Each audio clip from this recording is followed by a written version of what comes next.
Sir.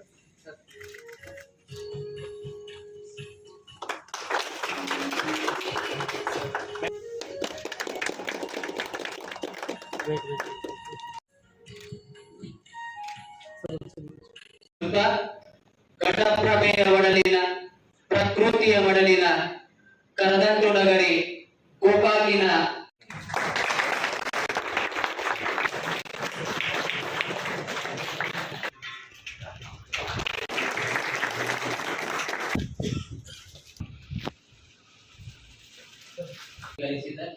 ನೆರವೇರಿಸಿದ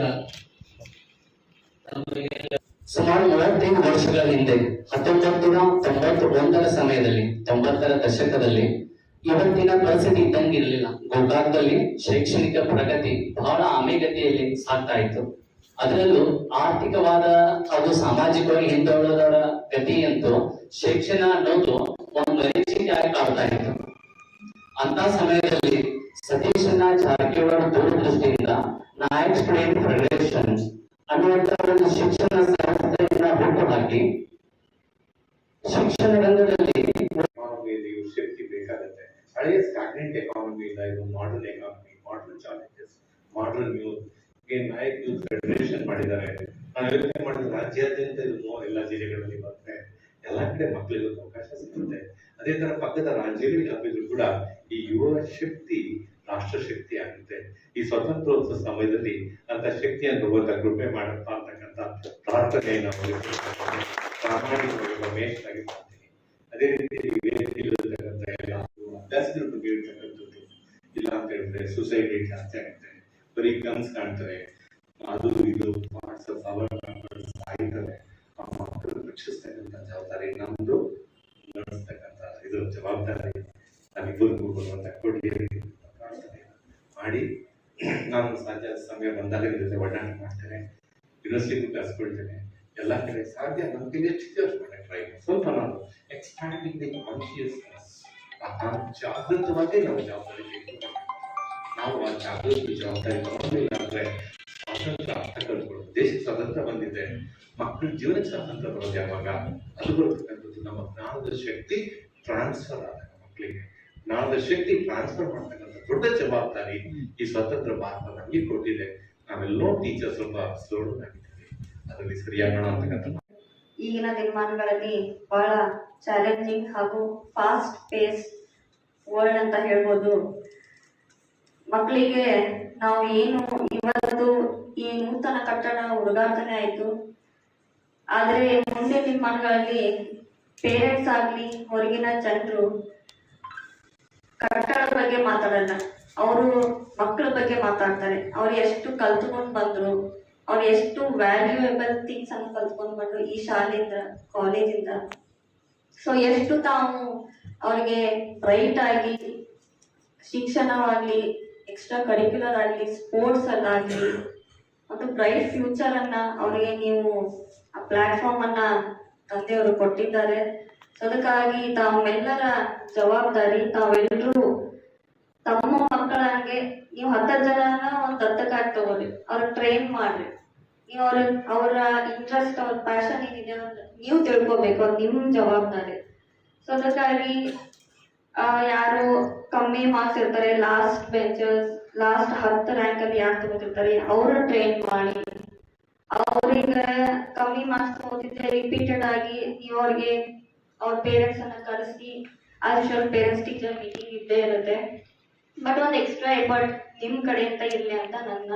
ಪ್ರಮುಖವಾಗಿ ತಂದೆ ಸತೀಶ್ ಅವರು ಸುಮಾರು 25-30 ವರ್ಷಗಳಿಂದ ನಾಯಕ್ ಸ್ಟೂಡೆಂಟ್ ಫೌಂಡೇಶನ್ ಅನ್ನ ಸ್ಥಾಪನೆ ಮಾಡುವ ಮೂಲಕ ಇವತ್ತು 25ಕ್ಕಿಂತ ಹೆಚ್ಚು ಗ್ರಾಮಗಳಲ್ಲಿ ಪ್ರೈಮರಿ ಆಗಿರ್ಬೋದು, ಸೆಕೆಂಡರಿ ಎಜುಕೇಶನ್ ಕೊಡುವ ಮುಖಾಂತರ ಗ್ರಾಮದ ಮಕ್ಕಳಿಗೆ ಒಂದು ಒಳ್ಳೆ ಶಿಕ್ಷಣ ಕೊಡ್ಬೇಕಂತ ಉದ್ದೇಶದಿಂದ ಅವರು ಆ ಸಂಸ್ಥೆಯನ್ನು ಕಟ್ಟಿದ್ರು.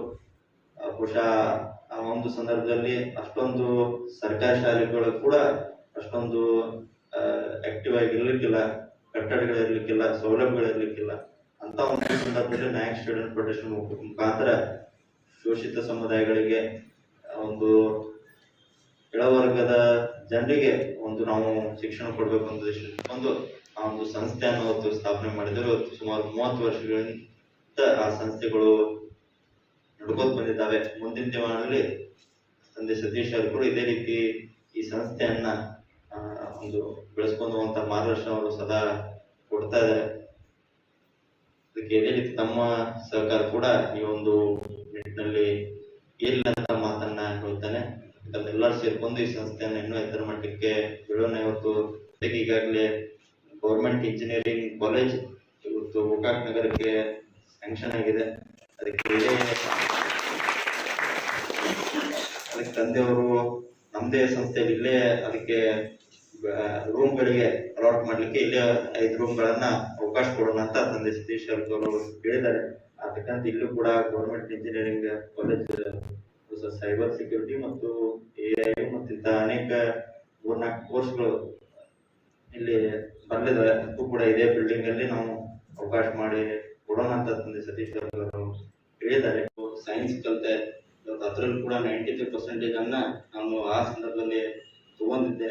ಅದಕ್ಕೆ CBTಯಲ್ಲಿ ಕೂಡ ಸ್ಟೇಟಿಗೆ 3,500 ರ್ಯಾಂಕ್ ಅನ್ನ ನಾನು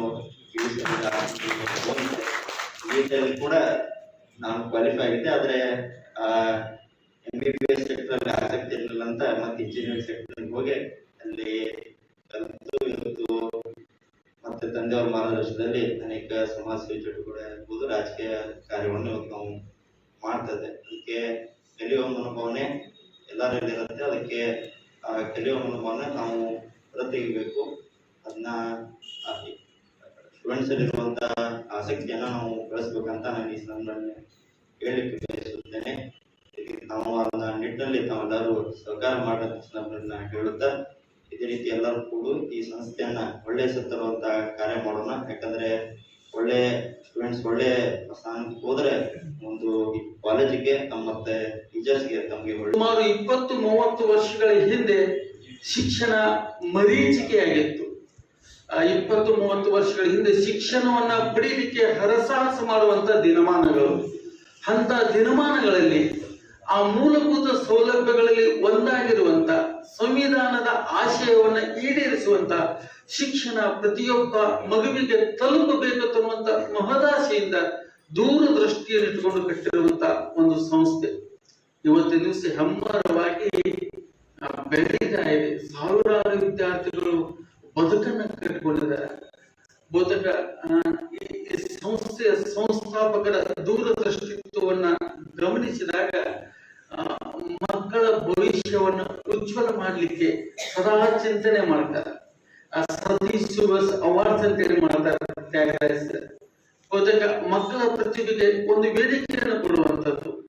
ಯಾಕಂದ್ರೆ ಸುಮಾರು ವರ್ಷಗಳ ಕಾಲ ಆ ಒಂದು ವೇದಿಕೆಯ ಒಬ್ಬ ಕೆಲಸಗಾರರಾಗಿ ನಾನು ಒಬ್ಬ ಟೀಚರ್ ಆಗಿ ಕೆಲಸ ಮಾಡಿದೆ. ಸಾವಿರಾರು ಮಕ್ಕಳು ಅದರಲ್ಲಿ ಪಾಲ್ಗೊಳ್ಳುವುದರ ಮೂಲಕ ವಿವಿಧ ಕ್ಷೇತ್ರಗಳಲ್ಲಿ ತಮ್ಮ ಸಾಧನೆಯನ್ನು ಮಾಡಿ ಇವತ್ತು ದಿವಸ ಆ ಮಕ್ಕಳೆಲ್ಲ ಉತ್ತಮವಾಗಿರುವಂತಹ ಬದುಕನ್ನು ಕಟ್ಟಿಕೊಂಡಿದ್ದಾರೆ. ಶಿಕ್ಷಣ ಅಂತಂದ್ರೆ ಬಹುತೇಕ ಸತೀಶನ